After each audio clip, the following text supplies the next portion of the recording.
Here we are, folks. It is Crucible Eve, and the draw for the first round of this year's World Championship has now been made. And as is tradition, I'll be taking you through the entire draw and looking to predict all 16 first round ties. I've already made some videos recently going into some depth about both the seeds and most of the qualifiers that we will see this year. So I won't be repeating the same information, rather going through some key statistics to keep in mind in every match and try to predict who will be making it through to the second round. And of course, the defending champion will kick off proceedings on Saturday morning against a slightly surprise qualifier in Liam Highfield. Zhao is of course the most informed player coming into Sheffield, and so many people think that he might be the one to beat the curse, but we've seen players like Judd and Wilson being in sort of a similar position, and both fall foul to the Crucible as well. The record for first-time world champions in their opening round match does not make for good reading here. Neil Robertson, Stuart Bingham, Luca Brissell and Kyren Wilson all lost at the opening hurdle. But the most interesting thing for me is look at how close all of these matches have gone. It's either been a decider or it's gone 10-8. So this could be a sign of what's to come here. This, on the face of it, might look like an easier draw for Zhao, but Liam won 4 matches to qualify, including a third round win over Stephen Maguire. And the fact that he plays on Saturday means he can probably continue to build upon the momentum he will take with him from the qualifiers. You have to go back 6 years for their last meeting, which Highfield won in the Championship League, and then go back even further to 2016 for their last meeting in a full ranking event. I'm sticking with Zhao to get through, but history tells us that this will be close. If Junhui was hoping for a nice, easy Kickstarter for a potential first world title bid, then his prayers have not been answered by the snooker gods here, as he has got one of the most experienced qualifiers in David Gilbert.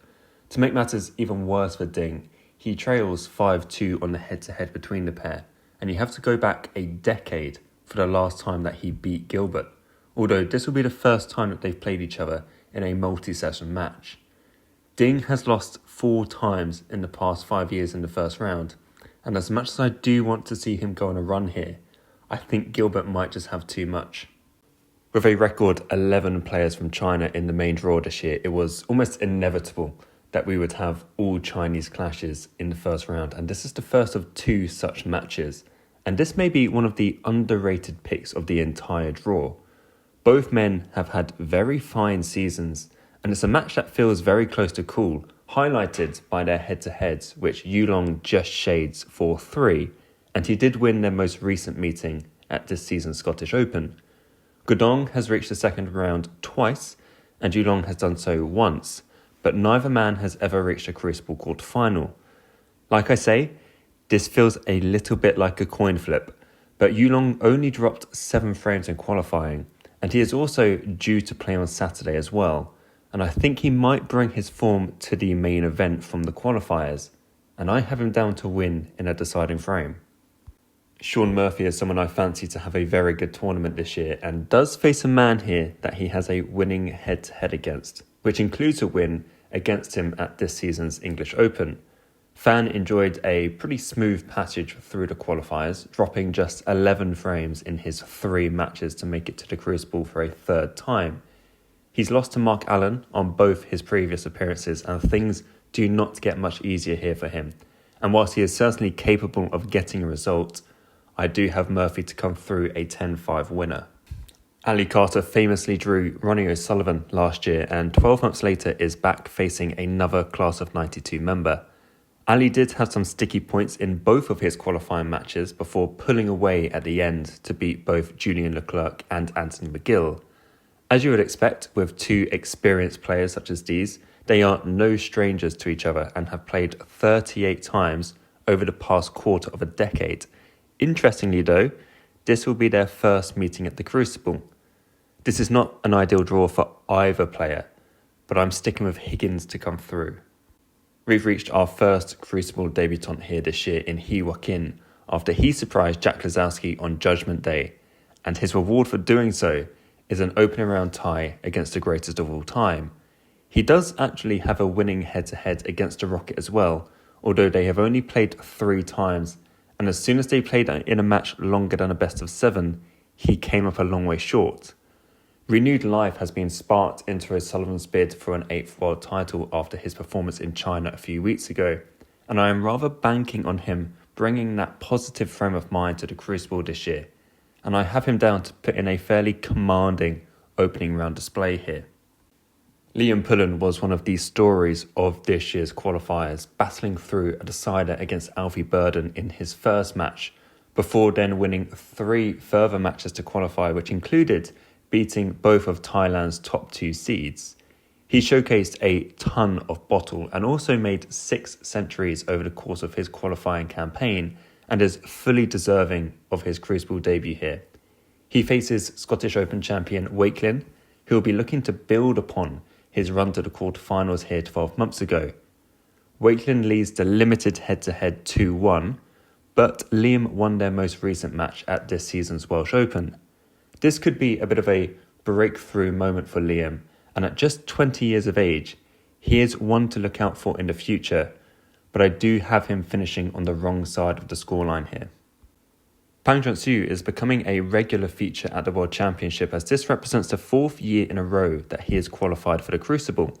He beat Zhang 12 months ago to reach the last 16 for the first time, so should not be afraid of repeating the same thing here. Neil Robertson was present when the draw was made and was quick to reference the fact that he beat Pang in their most recent meeting, so perhaps a bit of an early mind game there from the Aussie. Neil leads the overall head-to-head 4-2 and did beat Pang at the UK Championship despite almost letting a 5-1 lead slip in that quarter-final. Neil should be desperate to avenge his first round loss here last season, and I have him down to win 10-7. Now we move to the bottom section of the draw and we have Stan Moody, who becomes the youngest British player to qualify for the Crucible since Judd Trump back in 2007. There will be question marks over how healthy Stan will be to compete after having to leave hospital early during the qualifiers, although he's not playing until Monday, so he still does have some time to get fully rested, and he will need to be as fit as possible to mount a challenge against the 2024 world champion. Stan did beat Wilson at this season's British Open, but a best of 7 is a far cry from a best of 19 on your Crucible debut. I really do hope Stan gives a good account of himself, but I think Kyren will just be much too strong for him here. This is another notable tie here, with Northern Ireland's Mark Allen looking to put confidence issues aside to try and become a first-time world champion. But he's got a bit of a nasty draw to open up things here with Zhang, who I think it is safe to say has found his form again after losing his way a bit last season when he was a top 16 seed for a first time. Zhang made 8 centuries across his 2 qualifying matches and effortlessly brushed aside Zach Jurity to qualify. Mark leads the head-to-head 4-1, and the pair did meet in a best of 19 final a couple of years ago, which Allen won 10-8. And I think that is the scoreline we will get again, but this time in favour of the qualifier. It has been 28 years since Matthew Stevens made his Crucible debut, and here he is in 2026, still playing on the sport's biggest stage. He came through a real battle against Peter Lyons before knocking out the world number 17 Stuart Bingham on Judgment Day. Hawkins leads the head-to-head 5-4 between the pair and has won their last 4 meetings, but Matthew's last victory did come at the World Championship back in 2012. You have to go back to 2015 to find the last time that Matthew Stevens got past the last 32 of a World Championship campaign. And again, I think he may have come across a seed here who will just have a little bit too much for him. Another particularly heartwarming story of the qualifiers this year was seeing Antoni Kowalski win 3 matches to not only hold on to his tour card for another year, but to also become the first Polish player to ever play at the Crucible. And his reward is the opportunity to share the table with one of the all-time greats. We don't know what version of the Welshman we will see this year, but you know he will want to stamp his authority on the match early and try to keep his young, inexperienced opponent on the ropes for as long as possible. This will be the first meeting between the pair, and Antoni may feel like he has absolutely no expectation on his shoulders, but I do think experience will tell here. Right, strap yourselves in folks, because this is a first round match not to be missed. I caveated in my previous video on who I think would win the world title, by saying that the first round draw could change everything. And this is a prime example of that. Selby is my pick to win the title outright, but has arguably landed the hardest draw here in Jack Jones. Jack compiled 5 centuries to beat Luca Brissell on Judgment Day, and we know just how dangerous he is as a qualifier here, having beaten players like Carter, Robertson, Trump and Bingham at the Crucible, and of course made it to the final 2 years ago. This is guaranteed to be a bit of a slugfest, and Jack can more than hold his own in every department against Mark Selby.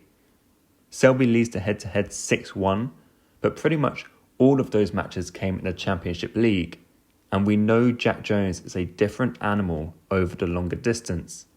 Selby has lost in the first round for the past 2 years, and there is a real chance that it could happen again here, but I am having Mark to come through in a deciding frame.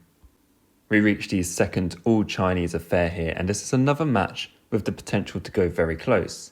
Lei Peifan came through the qualifiers with minimal fuss to book a Crucible place for a second successive year, and we all know what he achieved on his debut 12 months ago. And he is facing his compatriot here, who is continuing to bolster his position amongst the world's elite. This is a repeat of last season's Scottish Open final, which Peifan won 9-5, and that remains the only meeting between this pair. This is a real clash of styles, with Yize in the same sort of ilk as someone like Xintong, whilst Lei Peifan is a little more methodical. Wu is still seeking his first Crucible win, and I think this might be the year that he gets it. We may not have seen much from Hossein Vafaei this season, but he has become very reliable when it comes to qualifying for the Crucible, as this marks the 5th year in a row that he has done so. He dropped just 6 frames in the qualifiers and won 9 frames in a row to beat Gao Yang on Judgment Day. Jiahui has never lost in the first round at the Crucible in his 3 previous appearances there, but does come to Sheffield lacking a bit of form this year, and may well have been one of the seeds that the qualifiers were secretly hoping to draw. The head-to-head is limited, but Hossein just leads that statistic 2-1. C might come back and prove me wrong for doubting him here, because he is such a talent when his A game is firing, but I'm going to go for the qualifier here. And now we finish with another eye-catching matchup, which also serves as a repeat of the 2019 Crucible semi-final. Gary Wilson went through a whole roller coaster of emotions on Judgment Day, having seen an 8-4 lead against Zhou turn into a 9-8 deficit, only to come back and make a century in the deciding frame to win. And here's a man who is very much better as an underdog, which I've said numerous times on this channel. So Judd Trump will not have enjoyed seeing this draw come out yesterday morning. Now, Judd very rarely loses opening round at the Crucible, only doing so twice since 2011. But my concern for him comes with the knowledge of knowing how many deciders he has lost this season. And that is quite possibly the direction that this match will be going in. Judd boasts a 6-2 advantage on the head-to-head, including that semi-final win here 7 years ago en route to his first title. And you know, if he does come through a match like this in the first round, it could set him up very well for a title bid. But I'm going to go with Wilson and side with him to come through in a deciding frame. And there we are, ladies and gents. That is the full first round draw in its entirety. As always, let me know in the comments how you think the draw will unfold this year. And you know, just enjoy the next 17 days of snooker, because like it is every year, it'll be over before we know it.